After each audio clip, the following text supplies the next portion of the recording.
حیثیت امام کیا ہے؟ بسم اللہ کے ساتھ چلیں. حیثیت امام کیا ہے؟ امام کی حیثیت کیا؟ امام ہے مدبر کی حیثیت. میں تھوڑی آسان مثال دے دیتا ہوں کہ مثلا میں پاکستان سے یو کے آنا چاہتا تھا. میں نے سوچا کہ میں پاکستان سے برطانیہ تک کا سفر کروں تو میں سیدھا ایئرپورٹ پہ پہنچوں اور جو ایئرپورٹ کی چیکنگ والے ہیں وہ مجھے کہہ دیا آپ کہاں جانا چاہتے ہیں, تو میں کہوں کہ میں برطانیہ جانا چاہتا ہوں. تو وہ کہیں گے آپ اپنا پاسپورٹ دکھائیں. پاسپورٹ دیکھا تو اس میں برطانیہ کا ویزا نہیں تھا. انہوں نے کہا کہ اس میں تو برطانیہ کا ویزا ہی نہیں ہے. تو میں نے کہا جی میں ویزا لینے کے لیے جا رہا ہوں کیونکہ برطانیہ جاؤں گا تو ویزا ملے گا. انہوں نے کہا جی نہیں ویزا برطانیہ سے نہیں ملے گا. تو میں نے کہا جی پاکستان میں کہاں سے ملے گا؟ انہوں نے کہا اس ملک کا ایک نمائندہ یہاں بیٹھا. کیا بات ہے.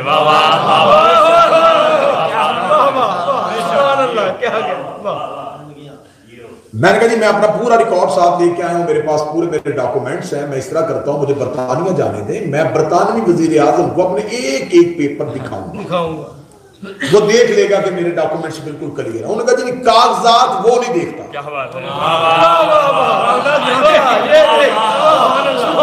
یہاں جو نمائندہ ہے یہ کاغذات دیکھے گا, جانچ پڑتال کرے گا, فیصلہ اس نے کرنا ہے کہ آپ وہاں جانے کے قابل ہیں.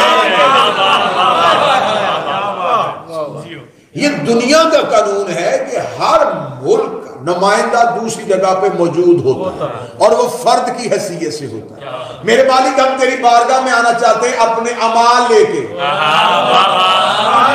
وہاں نہ آنا, زمین میں میرا ایک نمائندہ موجود ہے, اس سے جا کے اپنے اعمال کے کاغذات دکھاؤ, فیصلہ وہ کرے گا کہ تم وہاں آنے کے لائق ہو. تو میرے مالک وہ فیصلہ کب کرتا ہے؟ خدا نے کہا کہ تنزل الملائکۃ والروح فیہا بإذن ربہم من کل امر سلام. ایک رات آتی ہے میں وہاں والے فرشتوں کو بھی یہاں بھیجتا ہوں تاکہ وہ امر لے کے آئیں. اب امر کے 29 معنی کیے ہیں علماء نے. رزق امر کہتے ہیں, حکومت کو امر کہتے ہیں, حکم کو امر کہتے ہیں, اولاد کو امر کہتے ہیں. 29 کے 29 معنوں میں جو بھی معنی لو, اگر رزق لینا ہے تو پھر یہاں سے لینا پڑے گا, اولاد لینی ہے تو پھر یہاں سے لینی پڑے گی. خدا کے رب میں نے اسے زمین پہ بٹھایا ہوا ہے تاکہ وہ امر بن کے فیصلہ کرے. حکم میں کرتا ہوں, تدبیر یہ کرتا ہے.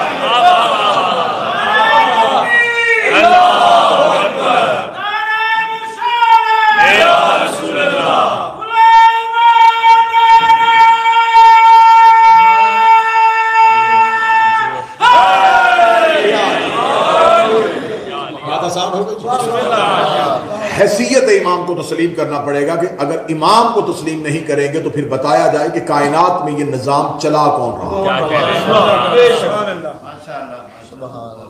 جب ہم یہ کہتے تو کہتے ہیں یہ کیسے ہو سکتا ہے کہ کوئی اگر ایسا امام ہے تو اسے نظر آنا چاہیے. نظر آنا امام کے لیے ضروری ہے. کیوں؟ خدا عدل کا ترازو کو بالکل برابر رکھتا ہے. خدا نے زمین پہ ایک ایسا بھی بھیجا ہوا ہے جو گمراہ کرتا ہے اور وہ نظر نہیں آتا.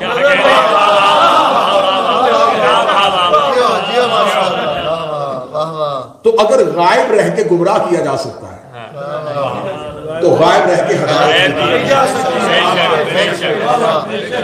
اب جو غیبت ہے یہ غیبت دو طرفہ نہیں, یک طرفہ. یہ غیبت ادھر سے نہیں ہے, ادھر سے.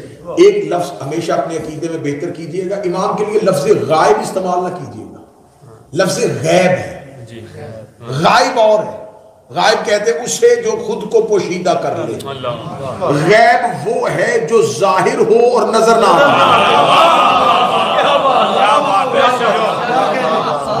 اس کی وضاحت میرے ایک امام کے فرمان سے ملی تھی. امام سے کسی نے آگے پوچھا مولا آپ کے پاس غائب کا علم ہے؟ امام نے فرمایا امام سے کوئی چیز غائب نہیں ہوتی. وہ کون سی چیز ہے جو امام سے غائب ہے؟ تو اس نے کہا پھر آپ کے پاس. امام نے فرمایا تو سوال یہ کر غائب کا علم ہے. اس نے کہا غائب اور غائب میں کیا فرق ہے؟ امام فرماتے غائب وہ ہے جو چیز خود کو خود پوشیدہ کرے, غیب وہ ہے جو ظاہر ہے اور تمہیں نظر نہیں آتا. اللہ غائب نہیں, غیب. جنت غائب نہیں, غیب، اور خدا نے قرآن میں پہلی ہی آیت میں یہ کہا یؤمنون بالغیب. یہ صاحب ایمان وہ ہیں جو غیب پر ایمان رکھتے ہیں، یہ مانتے ہیں کہ کچھ ایسا ہے جو ہے صحیح لیکن ہمیں نظر نہیں آتا، اور ہمیشہ نظر آنے والی چیز کسی نہ کسی نظر آنے والے کو اپنا سراپا ضرور بناتی ہے. نوجوانوں کے لیے مثال دینے لگا ہوں، پڑھے لکھے آج کے بچوں کے لیے میں پھر پانی کی مثال دینے لگا. میں کیا کروں، میرے پاس ہے یہ پانی جو ہے یہ دو گیسوں کا مجموعہ ہے، ہائیڈروجن پلس آکسیجن، یہ دونوں ملتی ہیں تو پانی، وہ نظر نہیں آ رہا. کیا بات ہے، نظر ان دو نے مل کے اسے انہیں اسے صورت دے دی ہے، طلب یہ پوری کر رہا ہے، اس کے پیچھے وہ ہے. اس کا مطلب مظہر کو مانو تو حقیقت کو مان لو. جس نے مظہر کا انکار کر دیا اس نے حقیقت کا انکار. امام کی زمانے میں غیبت ہے، اور غیبت ہماری طرف سے ہے. پیاسے کو کسی صحرا میں کنویں کا نہ ملنا پانی کے نہ ہونے پہ دلالت نہیں. ایک پیاسا کسی دشت اور کسی صحرا میں چلا جائے اور وہ کہے کہ پیاس ہے اور پانی ہی نہیں ہے، پانی موجود ہے لیکن وہ پانی تک پہنچ نہیں رہا. امام موجود ہے لیکن ہم امام تک پہنچ نہیں رہے. اب میں ابھی تھوڑی دیر پہلے دوستوں میں بھی یہ بات کر رہا تھا کہ اب ہم نے دیکھنا یہ ہے کہ امام کی غیبت کا راز کیا ہے. امام کی غیبت کے راز کو جب ہم دیکھتے ہیں تو ہمیں ایک بات کی تھپکی دے کے سلا دیا جاتا ہے کہ صاحب یہ حکم پروردگار سے ہے اور وہ اللہ نے ابھی حکم نہیں دیا، جب وہ حکم دے گا تو پھر یہ ظاہر ہو جائیں گے. اچھا، پھر ہمیں بتایا جائے کہ کائنات میں جب جس نے کلی اختیار امام کو دے دیا تھا تو اس نے امام کا اختیار امام کو کیوں نہیں دیا. یہ بہت نئی باتیں ہیں جو میں آپ کی کروں گا، اور ہمیشہ نئی بات جو ہے وہ لوگوں کو پریشان بھی کر دیتی ہے اور لوگ اس چیز کو جلدی قبول بھی نہیں کرتے. اس لیے کہ جب رسول نے مکہ میں دین بتایا تھا تو لوگوں نے کہا تھا یہ ہمارے لیے نیا ہے، ہم اس کو جلدی قبول اس لیے نہیں کریں گے کہ ہم نے ایسا پہلے کبھی سنا ہی نہیں. اب سوال یہ ہے کہ جب وہ امام جسے اللہ نے کلی اختیار دیے ہوئے ہیں، اسے مدبر بنایا ہوا ہے، تو اس کا اپنے ظہور پہ اختیار کیوں نہیں؟ یعنی کہ وہ یہاں آ کے محتاج کیوں ہو گیا کہ میں ظہور نہیں کر سکتا. اس کا مطلب ظہور کا اختیار بھی امام ہی کے پاس ہے. وہ جب چاہیں وہ ظاہر ہو سکتے. اب اس سے اگلے سینے پہ آ جائیے، اگر یہ سارا ظہور امام کے چاہنے پہ مبنی ہے تو وہ ابھی تک چاہ کیوں نہیں رہے؟ اب یہاں ہمیں روایات بتاتی ہیں کہ امام ظہور اس لیے نہیں فرما رہے کہ امام پردے میں ہیں اور امام رو بھی رہے ہیں، امام شدت میں بھی ہیں، امام گریہ بھی کر رہے ہیں. تو امام گریہ کر رہے ہیں اور ان کے اختیار میں ہے ظاہر ہونا، تو وہ ظاہر کیوں نہیں ہو رہے؟ صاحب ہمیشہ انسان کی فطرت ہے یہ اپنا الزام دوسرے کے سر پہ دیتا ہے. یہ ہمیشہ کوشش کرتا ہے کہ اپنی کمی کو چھپانے کے لیے کسی کا سہارا ڈھونڈے. بھئی آپ نے نماز کیوں نہیں پڑھی تو فوراً کوئی نہ کوئی ایسا سہارا ڈھونڈنا کہ میں اپنی غلطی اس کے سر پہ ڈالوں. لباس ٹھیک نہیں تھا، کاروبار میں جانے کی ذرا جلدی تھی، آفس کا ٹائم چینج ہو گیا تھا. اب ہم نے کیا کیا؟ ہم نے اپنا قصور جو ہے یہ بھی امام پہ ڈال دیا. ان کے پاس اختیار ہے، وہ جب چاہے ظاہر ہو سکتے ہیں.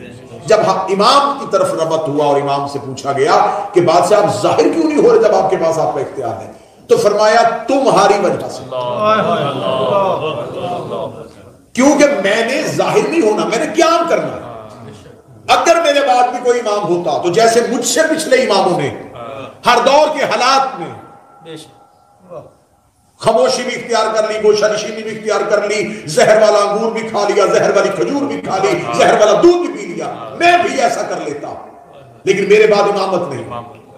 اب آخری قیام میں نے ہی کرنا، اور قیام تب تک نہیں ہوتا جب تک لشکر نہ ہو. میں نے آپ کی پچھلی مجالس میں ایک ڈیڑھ گھنٹہ میں اس بات پہ مسلسل ہسٹری میں بولتا رہا ہوں، امام حسن علیہ السلام نے قیام کیوں نہیں کیا؟ کیا لڑنا نہیں جانتے تھے؟ کیا تلوار نہیں تھی پاس؟ قیام نہ کرنے کی وجہ قلت انصاف، لشکری نہیں، کیوں قیام کریں؟ اور یہ بھی بات یاد رکھیے گا، امام کو اپنی طاقت کے لیے لشکر کی ضرورت نہیں ہوتی، امام کو لشکر کے لیے لشکر کی ضرورت ہوتی کہ کم از کم یہ میرے پیچھے آئیں تو صحیح تاکہ ان کی عاقبت صحیح ہو سکے۔ اب امام کو اپنے لشکر میں تم نے امام کے لشکر میں نہیں جانا، امام نے تمہیں اپنے لشکر میں شامل کرنا۔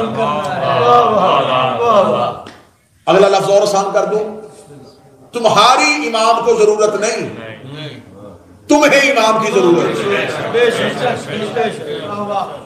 اب جو آخری قیام ہوا ہے نا، آخری قیام جس نے کیا ہے وہ کریم کربلا نے کیا ہے۔ کریم کربلا کے بعد آج تک امامت نے قیام نہیں کیا، آخری قیام امام حسین کا کربلا میں ہوا، اور ناصرین کی تعداد 72۔ اور یہ بھی فرماتے ہیں کہ آج تک پچھلے آئمہ میں سے سب سے زیادہ جو ناصرین کی تعداد ملی ہے وہ اس امام کو۔ تو امام حسین کے بعد جتنے بھی امام آئے، کسی نے خود کو قید خانے میں رکھ لیا، کسی نے گوشہ نشینی اختیار کر لی، ہر دور میں امامت قیام نہ کر سکی۔ اب اگر اس امام کے بعد بھی کوئی امام ہوتا تو شاید یہ امام بھی حالات دنیا کو دیکھتے ہوئے تم لوگوں پہ توکل نہ کرتے، لیکن اب قیام واجب ہے، اب قیام ضروری ہے۔ اب جب قیام ضروری ہے تو اب اس کا مطلب ہے کہ ظہور رکا ہوا ہے ہماری وجہ سے۔ ظہور کی ہونے کی نا وجہ ہم خود ہیں۔ اب یہاں پر عام فہم میں دلیلیں نہیں دوں گا کہ دیکھیں کردار اچھے نہیں ہیں، یہ اچھا نہیں ہو رہا، یہ اچھا نہیں ہو رہا۔ سب سے پہلی بات جو امام کے لیے ضروری ہے، امام کے ظہور کے لیے، امام کے رستے کو ہموار کرنے کے لیے، کہ آپ کو امام کے ساتھ قیام ذات کے لیے نہیں، امام کے لیے کرنا۔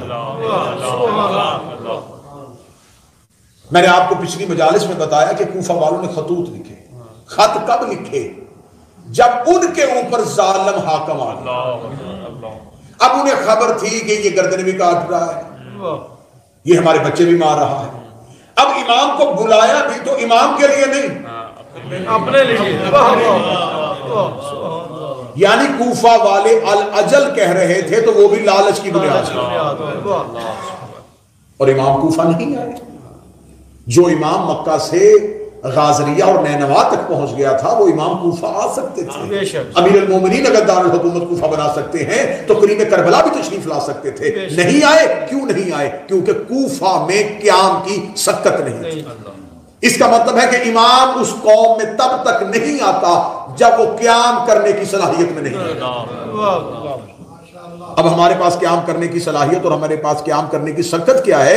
ہم چاہتے ہیں کہ امام ظہور فرمائیں اور ہمیں مشکلوں سے نکالیں، ہمیں مصیبتوں سے نکالیں۔ میں انتہائی معذرت کے ساتھ یہ گزارش کرنے لگا ہوں، ہم آل محمد کو بھی مانتے ہیں تو اپنے لیے مانتے ہیں۔ ہمیں خبر ہے کہ ان سے زیادہ بہتر مدد کرنے والا کوئی نہیں۔ ہمیں پتا ہے کہ مشکل ان کے علاوہ ٹال ہی کوئی نہیں سکتا، صحت ان کے علاوہ دے ہی کوئی نہیں سکتا، قبر میں ان کے علاوہ آئی کوئی نہیں سکتا، محشر میں ان کے علاوہ شفاعت کاری کوئی نہیں سکتا، جنت میں کسی اور کی سرداری ہے ہی نہیں۔ تو اس کا مطلب ہے آل محمد کو ماننا بھی ہماری مجبوری اس لیے ہے، ہمارا لالچ ہے۔ میں ابھی گزارش کر رہا تھا کہ میں نے آج تک علم پہ بغیر منت کے سیب چڑھتے ہوئے نہیں دیکھا۔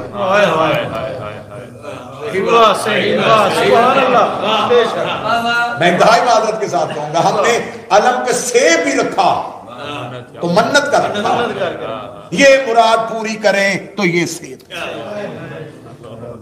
میں نے آج تک بغیر دعا کے چادر چڑھتی ہوئی نہیں دیکھی، میں نے بغیر آج تک بغیر حسرت کیے ہوئے کسی شیعہ کے گھر میں کھیر پکتی ہوئی نہیں دیکھی۔ تو ہم نے تو اپنی حاجات کے لیے ہم نے کہا ہے کہ ہم دیا بھی علم کے نیچے جلاتے ہیں تو منت کا دیا نہ جلاؤ، عشق کا دیا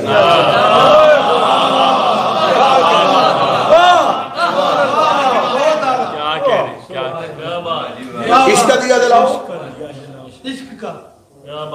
جب تم میں درمیان سے لالچ ختم ہو گیا،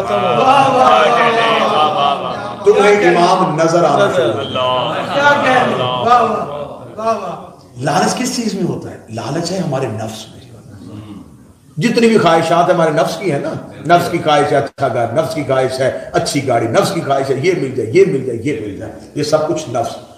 اب بات کو ختم کرنے لگا ہوں، امام کی اور ہمارے درمیان جو رکاوٹ ہے نا، جو دیوار ہے، وہ نفس ہے۔ جب انسان مرتا ہے تو نفس کو موت آتی ہے، کل نفس ذائقۃ الموت، نفس مرتا ہے، روح نہیں مری، روح موجود ہے، روح زندہ ہے، مرا نفس۔ اس سے اچھی دلیل بابا جی ہوئی کوئی نہیں۔ نفس مرتا گیا، ساتھ ہی امام نظر آ گیا۔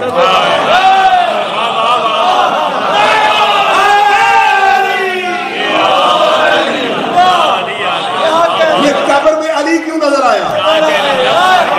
یہ سرحان علی کی کرسی کیوں نظر آیا؟ وہی علی جو دنیا میں 70 سال نظر نہیں آیا، وہ قبر کی کوٹھی میں کیوں نظر آیا؟ اس لیے کہ نفس مر گیا ہے۔ تم زندگی میں نفس مارو، امام ابھی نظر آنا چاہیے۔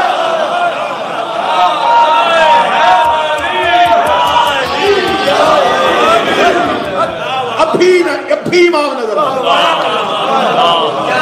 اور مجھے حسین کی عزت قسم کربلا کے 72 نے نفس مارا تھا۔ کوفہ والے نفس کی تسکین کے لیے امام کو مارا، نفس کی تسکین تھی۔ امام آئے، لشکر میں شامل ہوں گے، گھر بچ جائے گا، زیادہ دیر جئیں گے، نسلیں ہماری جئیں گی۔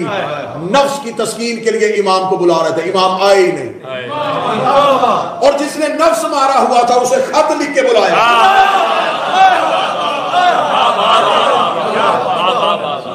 ایک خط امام کو لکھا جا رہا ہے، ایک خط امام خود لکھ رہے ہیں۔ جو لکھ رہے ہیں وہ بھی انسان ہے، جس کو لکھا جا رہا ہے وہ بھی انسان ہے۔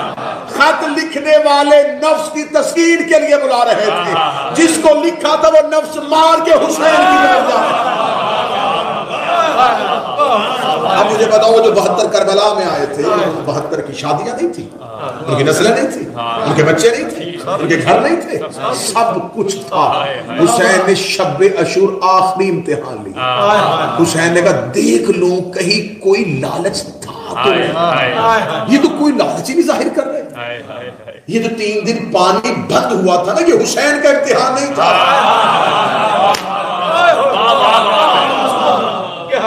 آپ کیا سمجھتے ہیں کہ امامت پیاسی ہو گئی اور امام کا امتحان؟ مجھے کسی کتابوں سے ثابت کرو کہ کسی بھی امام نے کسی بھی شدت میں کبھی بھی ان چیزوں کی خواہش ہو کہ مجھے کھانا نہیں مل رہا۔ پانی بند ہوا تھا، پانی بند ہونا امامت کا امتحان نہیں تھا، کھانا بند ہونا امامت کا امتحان نہیں تھا۔ وہ جو 72 ساتھ آئے ہوئے تھے ان کے نفس کا امتحان۔ میں نے مقتل چھان کے پڑھی ہے، اتنے امام کے اختیارات کے قائل تھے، کسی ایک نے چل ہی نہ کہتے کہ ہمیں فرات سے پانی لے دے، امام سے یہی کہہ دیتے کہ امام پاؤں کی ٹھوکر مار کے چشمہ۔ انہوں نے امام کے اختیار سے بھی خواہش نہیں کی۔ انہوں نے یہ بھی نہیں کہا کہ اگر اسماعیل ایڑیاں رگڑ کے پانی نکال سکتا ہے تو مولا پاؤں مارے، یہی خیمے کے اندر سے چشمہ نکل آئے، ہمیں نکال دے، ہم ان سے نہیں مانگتے، تو ہمیں دے دے۔ اتنا نفس مارا ہوا تھا، انہوں نے امام سے بھی نہیں مانگا۔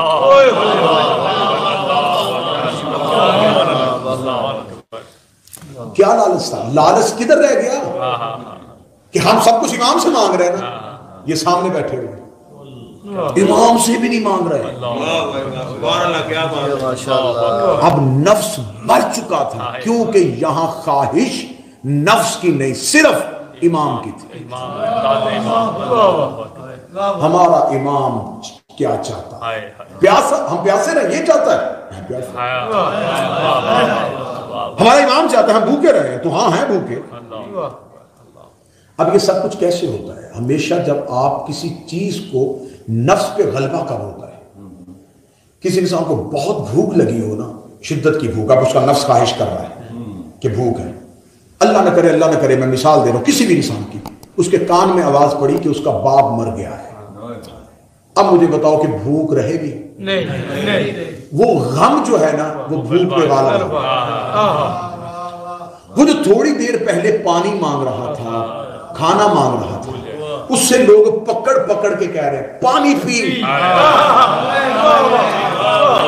کھانا کھا، کیوں نہیں کھا رہا؟ باپ کی محبت بھوک پہ غالب ہے۔ کربلا والوں کو پیاس لگ ہی نہیں رہی، امام کا عشق بھوک پہ غالب ہے، پیاس پہ غالب ہے۔ لوگ کہتے ہیں یہ جو شیعہ زنجیر مارتے یار ان کا بدن کٹتا ہے، انہیں تکلیف نہیں ہوتی؟ جب ماتمی چھری جسم پہ مارتا ہے تو حسین کا عشق بدن کی تکلیف پہ غالب آ جاتا ہے، اور جب عشق غالب آ جائے تو پھر نفس اپنے آپ کی ساری صلاحیتوں کو مار دیتا۔ مسلسل عرفان پڑھ رہا ہوں سرکار، وہ غیبت نہیں پڑھ رہا، وہ انتظار نہیں پڑھ رہا جو مدت سے پڑھا جاتا ہے کہ یہ ہے، یہ نہیں ہے، بس گناہگار ہے جی، بس کہاں امام کہاں۔ نفس کو ختم کیا کربلا والا۔ امام نے کہا آخری امتحان لو، امام نے شب عاشور کہا کہ شاید آنکھیں نہیں ملا رہے، چراغ بجھا کے، اس سے بڑا امتحان اللہ کی کائنات میں کسی نبی نے بھی نہیں دیا۔ حسین نے کہا جنت دیتا ہوں، انہوں نے کہا ہمیں جنت نہیں چاہیے۔ یہ کائنات کے پہلے نفوس تھے جن کو جنت کی خواہش نہیں رہی تھی۔ یار ہم نفس مارتے ہیں جنت ملے، خدا نے کہا رمضان کے اتنا وقت بھوکے رہنا تو ہم نے نفس مارا، کیوں؟ جنت مل جائے گی۔ نفس مارا، صبح اٹھیں گے نماز پڑھیں گے جنت مل جائے گی، نفس مارتے ہیں جنت کے لیے۔ حسین کا شاید انہوں نے نفس مارا جنت کے لیے، حسین کا جنت دوں، جنت بھی نہیں چاہیے۔ حسین نے ان 72 غیر معصوموں کو امام کے عشق میں ایسے دکھا کے کہا کہ قیامت تک کہیں یہ نہ کہنا یہ سوائے معصوم کے کوئی نہیں کر سکتا۔ مولا حسین کی قسم اگر حسین صرف اپنے ہی بنی ہاشم لے کے چلے جاتے، یہ باتیں بالکل منبر کی تاریخ سے نہیں ہوں گی، حضرت عبداللہ بن جعفر تیار کو لے لیتے تو لے سکتے تھے، بے شک ہاشمیوں کے کئی لوگ مدینہ میں آباد تھے، لے سکتے تھے، اگر ان کو لیتے ان میں سے ایک نام کاٹنا پڑتا۔ یہ ہے امام کا عشق کہ امام نے غیر معصوم نام نہیں کاٹا، بھائی گھر بٹھا دیا، عقیل کے بیٹے گھر بٹھا، جعفر تیار کی نسل گھر بٹھا۔ نہیں، اللہ نے تمہیں امتیاز دے دیا ہے، اب انہیں لینے دو۔ تجاوز سے تجاوز نہیں ہو سکتا تھا، اگر ایک نام بھی اور بڑھاتے تو ادھر سے ایک نام کاٹنا پڑتا۔ کیا کریمی ہے حسین کی، محمد بن حنفیہ گھر بٹھا دیا، جون کا نام نہیں کاٹا۔ اگر صرف عباس، قاسم، علی اکبر یہ سب کچھ کرتے تو آج کہہ دیتے وہ نہیں جی یہ سب کچھ تھا، لیکن آگے بھی تو دیکھے نا کون تھے، آگے بھی تو علی کے بیٹے تھے، آگے بھی تو خونے۔ نہیں، میں یہ کام جون سے کرواؤں گا، میں زہیر سے کرواؤں گا، میں مسلم ابن اوسجہ سے کرواؤں گا، میں سعید سے کرواؤں گا، تاکہ قیامت تک تمہیں پتہ چلے کہ غیر معصوم بھی اگر نفس کو مارے تو عشق اس کمال میں۔ اب سب سے ایک ہی چیز جس پہ گفتگو رکے گی، بہت بات کی باتیں ہیں کہ اعمال ہمارے ٹھیک نہیں ہیں، نمازیں ہماری پوری نہیں ہیں تو اس لیے امام نہیں آ رہے۔ امام کا امتحان سب سے پہلا یہ ہے کہ تمہاری خواہش کیا ہے، نفس ختم کرو، خواہشات ختم کرو، خواہش صرف امام کر دو۔ اور یہ بات بھی میں کہوں کہ یہاں پر بھی گھاٹے کا سودا نہیں ہوگا۔ اب یہ نہ سوچیں کہ دیکھیں جی دنیا داری بھی جو ہے نا بچے بھی تو پالنے ہیں، یار آپ صرف امام لے کے دیکھیں، ہر چیز امام کے ساتھ خود بخود آ جائے. آپ صرف خواہش امام کر کے دیکھیں, آپ صرف عشق امام میں مبتلا ہو کے دیکھیں. جن چیزوں کی آپ خواہشات کر رہے ہیں یہ بڑی چھوٹی ہیں, یہ خود بخود یہ بالکل ایسے ہی ہے جیسے بچہ بچپن میں باپ سے کچھ چیز. امام کے لیے یہ خواہشات کیا ہیں؟ تمہارے رزق میں فراوانی کر دینا تمہاری چیزوں میں. لیکن جب ہم امام کو چھوڑ کے بار بار یہ خواہشیں کرتے ہیں تو یہ بھی فرامین موجود ہیں. امام فرماتے پھر انہیں اتنا دنیا دے دو انہیں ہم یاد ہی. مولا فرماتے کثرت مال امام سے دوری کی وجہ ہے. مولا امیر المومنین سے کسی شخص نے پوچھا, اس نے کہا مولا غریبی بڑی ہے. امیر المومنین نے فرمایا شکر کر اس نے آزمائشوں سے بچایا. شکر کر اس نے آزمائشوں سے بچایا. اس نے غربت دی ہے تو اس کا زیادہ شکر کیا کر. وہ بیماری دے تو شکر کرو کہ اس نے قابل سمجھا تو آزمائش دی. مولا فرماتے ہیں تمہیں ایک سال میں ایک مہینہ گزر جائے کوئی غم نہ ملے تو توبہ کرو. لوگ سمجھتے ہیں غم نہ آنا کرم کی دلیل ہے. علی فرماتے ہیں غم نہ آنا عذاب کی دلیل ہے. اگر تمہیں غم نہیں مل رہا تو اس کا مطلب ہے اس نے تمہیں تمہاری میں چھوڑ دیا, رسی کو ڈھیلی کر دیا. جا رکھ دنیا, بن جا سگے دنیا, اٹھا دنیا کا مال, تمہیں ہماری ضرورت ہے. تو غیبت یک طرفہ ہے. غیبت آج نفس جس نے, یہ نہیں ہے کہ یہ بھی بات غلط ہے, بس میں آخری بات کہنے لگا ہوں, یہ بات غلط ہے کہ اگر کوئی بندہ یہ سمجھے کہ امام تو بالکل کسی کو بھی نہیں مل رہے. مولا فرماتے جب میں ظہور کروں گا میرا ہر شیعہ مجھے دیکھ کے کہے گا آپ کو تو میں نے پہلے دیکھا.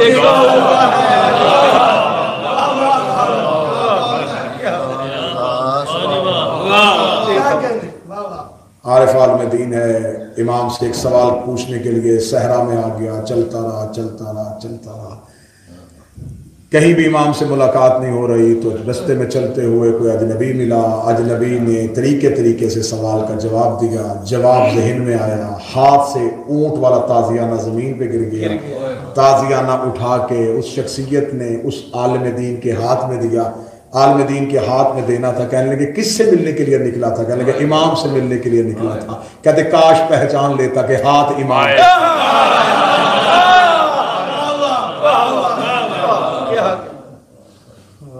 اتنے واقعات ہیں پڑھوں تو رات بیت جائے کہ امام سے ملاقات ممکن ہے. یہ نہیں ہے کہ ملاقات امام ممکن نہیں ہے, امام سے ملاقات ممکن ہے. لیکن مولا فرماتے میں ہر ایک سے ملوں گا اس کے عرفان کے مطابق, اس کی معرفت. مولا فرماتے میں لمحہ بھی تم سے دور نہیں ہوتا. لمحہ دن کی بات نہیں. امام فرماتے میری نظریں مسلسل تم پہ رہتی, دشمن تمہیں تکلیف نہ پہنچائے. درندوں کے جنگل میں نے تمہیں بچا کے رکھا. اس سے بڑھ کے امام کے ہونے کی دلیل کیا ہے؟ جس امت نے اماموں کو قتل کر دیا تھا, جنہوں نے نبی کا بیٹا نہیں چھوڑا تھا, آج کھل کے عزاداریاں کر رہے ہیں تو امام صاحب, آج ان کا نام لے رہے ہو تو امام صاحب. امام فرماتے ہیں میں مسلسل تمہیں دیکھ رہا ہوں. اپنی نسلوں کی تربیت اس انداز سے کرو کہ اپنے بچوں کو امام کے ہونے کا یقین اتنا دلا دو کہ ان کو خبر ہی نہ ہو کہ وہ نہیں ہیں. گھر میں کھانا ہو, دسترخوان بچھا ہو تو ایک شخص کی جگہ خالی چھوڑ دو. بچے پوچھے یہ کس کی ہے تو کہنا ہمارا امام دسترخوان پہ آئے. جب بچوں کو پتا چل جائے نا کہ ہمارا امام ہمارے گھر آتا ہے تو جو بچہ باپ کے سامنے سگریٹ نہیں پیتا, جب اس کے امام کے ہونے کا اتنا یقین ہو جائے گا تو پھر وہ گناہ نہیں کرے گا. اسے خبر ہوگی کہ میرا امام مجھے دیکھ رہا ہے. ایک شخص نے امام سے اتنی ملاقات, بس آخری لفظ کہہ رہا ہوں, اتنے, کبھی شب جمعہ کربلا, کبھی مسجد سہلا میں بیٹھا ہوا ہے, کبھی مسجد کوفہ میں بیٹھا ہوا ہے, مسلسل کرتے کرتے کرتے کرتے تھک گیا. کوئی جگہ نہیں چھوڑی امام سے ملنے کی, کہیں امام نہیں مل رہے.